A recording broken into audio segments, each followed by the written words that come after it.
There are basically only two types of life insurance, permanent and term life insurance. I will discuss these during a short lesson, and by the end, you'll understand the pros and cons of both. Let me ask you a question. Have you ever heard the phrase buy term and invest the difference? If you've read any personal improvement financial books, I'm sure you have. It's a common phrase used by financial entertainers nationwide, and one that I believe has harmed millions of Americans. Recently, this advice affected me on a personal level. I just experienced how this poor advice that millions of people follow put a family I know very well at risk. They bought into the strategy years ago when they first started their family. 8 months ago, I hired a new marketing director for our company. During that period, he learned everything he could about the Index Universal Life policy and everything else my company does for our clients. He did this so he could understand how the Index Universal Life policy can help families all across the country. He kept saying, "Wow, I really need to get one of these IULs for my wife and I." But because we got so busy at work, he kept putting it off. He is the sole breadwinner of his family. His wife runs the household and takes care of shuttling 5 young boys to school and to their sporting events all year long. On March 26th of this year, their whole world got rocked. He received some news that no one ever wants to hear. His doctor discovered a cancerous tumor on his right kidney. Just in that one day, their whole world got turned upside down. The first thing he did was started digging through his financial paperwork to find his life insurance policy.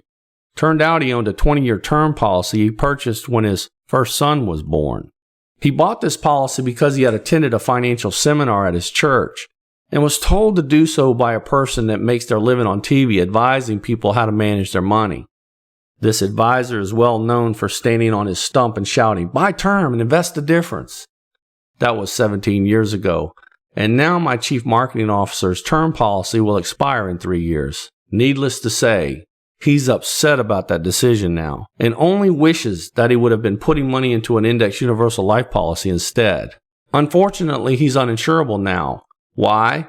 Because when there is a diagnosis like cancer or a major change in someone's health while owning a term life insurance policy, when the policy term is up, in this case in 3 years, there is no insurance company who will offer a new life insurance policy to someone with a poor medical history. If there were such a company with such a product, the cost would be unaffordable for most people. I wonder how many thousands of families have been devastated like my friend because they bought into the idea from a financial guru that says you should buy term and invest the difference. If he had purchased a permanent life insurance policy 17 years ago, he wouldn't be experiencing all this anxiety at a critical point in his life, knowing he only has a life insurance policy to protect him and his family for 3 more years. That's a major difference between the two types of life insurance policies. Let's say someone wants $500,000 worth of coverage. Depending on their age, there is a minimum one can pay for that coverage, and there is a maximum one can pay for that coverage. Who determines what the minimum amount is?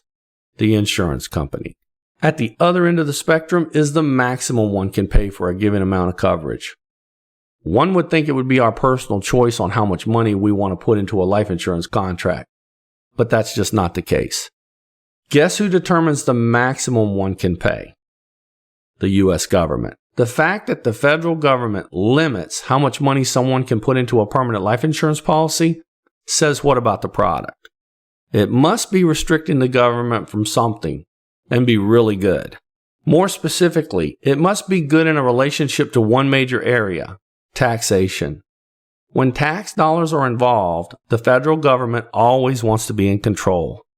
Therefore, the U.S. government decides the upper limit for the tax advantage premiums allowed to be paid into these permanent life insurance policies. Policy premiums paid above the allowable limit disqualifies the contract as a life insurance policy, and it reclassifies it as a modified endowment contract, or a MEC, which simply means the government will treat the insurance contract like they do a qualified plan, with all the rules and regulations, related penalties for the accumulated cash. After we're done, you'll probably know more about life insurance than most insurance agents. At a minimum, you'll learn something many are not telling you. There is almost an infinite amount of premium that can be charged between the minimum amount and the maximum amount. As mentioned earlier, the insurance companies determine the minimum. They have actuaries that calculate the least amount of premium they can charge to still make a profit.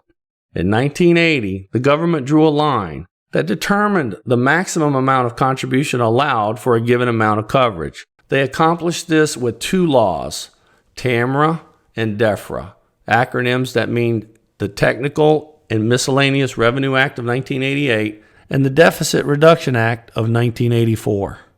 These two laws basically said, wait a minute, the government cannot let people put unlimited contributions in a life insurance policy as was then allowed, because if people did, they may not do what the government was encouraging them to do. What does the government encourage you to do besides pay taxes? They encourage you to put your money in qualified plans and defer the tax. Samples of these accounts include 401ks, IRAs, SEPs, TSPs, 403bs, just to name a few. What do qualified plans do? The number one reason people fund qualified plans is that they defer tax. If that's what you said they do, you were half right. Not only do they defer tax, but they also defer the tax calculation, which I believe is a major cause for concern. In a moment, I believe you'll feel the same way. Perhaps a more clear word that could be used is postpone taxes. Let's say that you wanted to borrow $10,000 from a bank. You would ask two questions before you borrowed the money. The first question would be, how much interest do I have to pay on the borrowed money? And the second question would be, when do I have to pay the money back? If the lender responded by saying, we have enough money right now, and we do not need any payments from you at this time, but there will come a time when we will need the money. When we know how much money we need, we will then determine how much interest we will charge you so we can get the amount that we need. Would you cash that check? Most people would say absolutely not. But this is exactly what millions of Americans are doing by putting all of their retirement funds in qualified accounts. The government doesn't say you do not owe the tax. It simply says you can pay the tax later. What everyone fails to ask is, at what tax bracket and what will be my tax deductions in the future? That's a great question. This is not to say that qualified plans are bad. However, it is important that you consider what may happen in the future and understand exactly what they do. Now, getting back to insurance. Let's assume you could pay $500 for $500,000 of life insurance coverage, or you could pay $10,000. Which would you choose? Being bargain shoppers, most of us would probably say $500. Less is best when it comes to cost, right?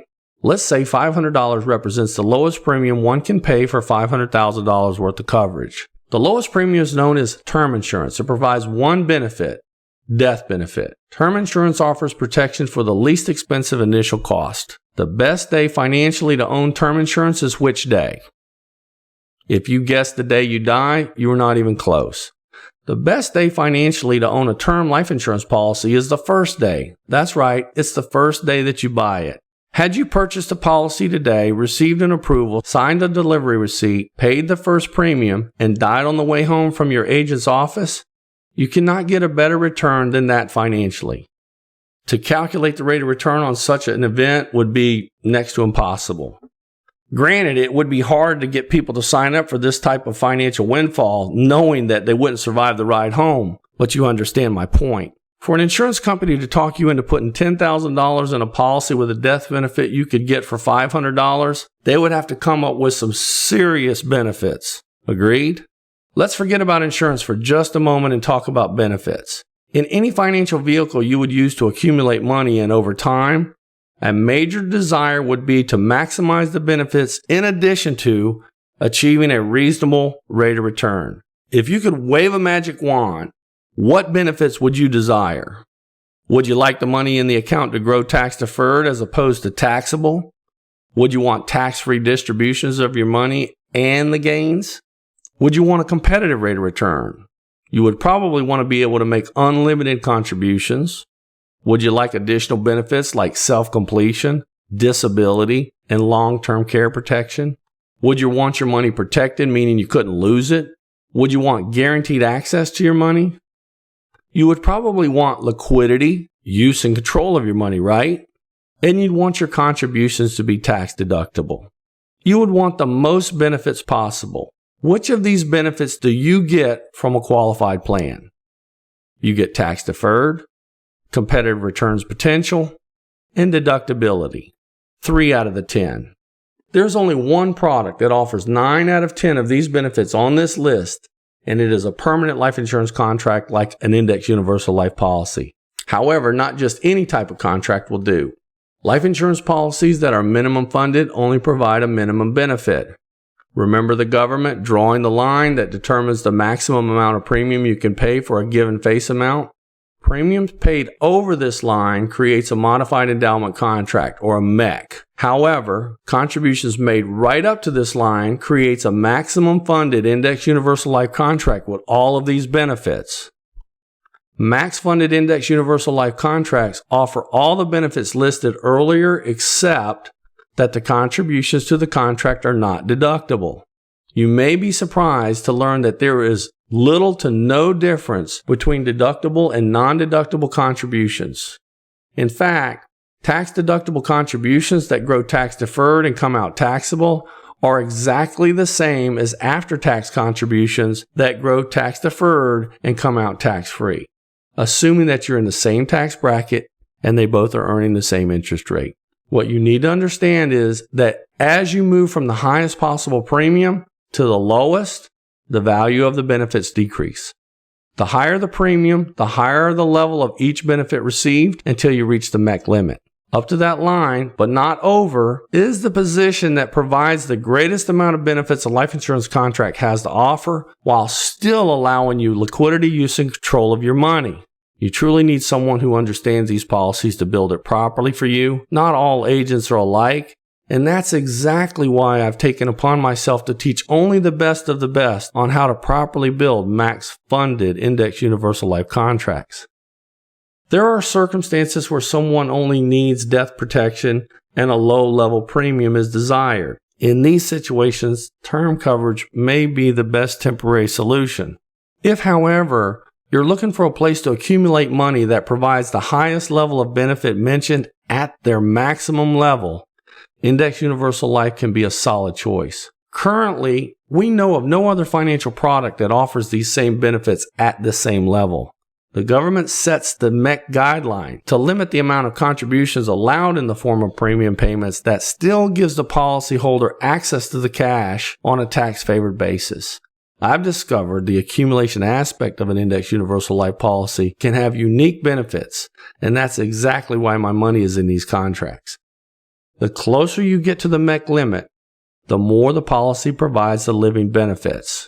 When I talk about permanent life insurance, I'm talking about an Index Universal Life policy that is designed just below the MEC limit that offers the living benefits you are looking for. It is a great place to save and accumulate your money. You need a place to put money that has the opportunity to grow tax-favored. It must be protected from risk and can provide an optimal income stream when you need it the most. I believe a properly funded Index Universal Life contract provides all of these benefits and is one of the finest financial products ever created.